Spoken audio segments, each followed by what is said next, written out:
বাংলাদেশ সহ 14 দেশের block work visa স্থগিত করেছে সৌদি আরব। এ সংক্রান্ত খবরটি পত্রিকায় প্রকাশিত হয়েছে, যা আপনাদেরকে পড়ে শোনাচ্ছি।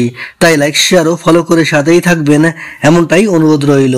ভারত, পাকিস্তান এবং মিশর সহ 14টি দেশের জন্য ব্লক ওয়ার্ক ভিসা স্থগিত করেছে সৌদি সরকার।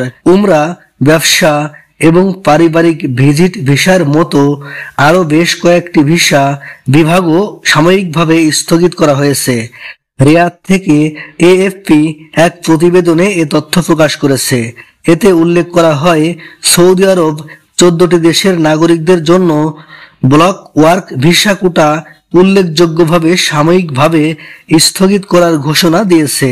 এই পদক্ষেপের ফলে অসংখ্য বিদেশি কর্মী এবং ব্যবসা প্রতিষ্ঠান ক্ষতিগ্রস্ত হতে পারে। এ গুরুত্বপূর্ণ সিদ্ধান্ত আসন্ন হজ মৌসুমের সমাপ্তির সাথে সামঞ্জস্যপূর্ণ।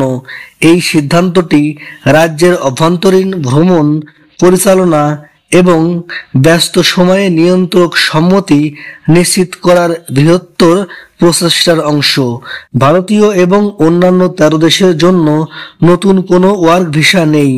এই নতুন নিয়ম যেসব দেশের জন্য প্রযোজ্য সেগুলো হলো ভারত, পাকিস্তান, বাংলাদেশ, মিশর, Indonesia, Iraq, Nigeria, Jordan, Algeria, Sudan, Ethiopia, Tunisia, Yemen ও মরক্কো।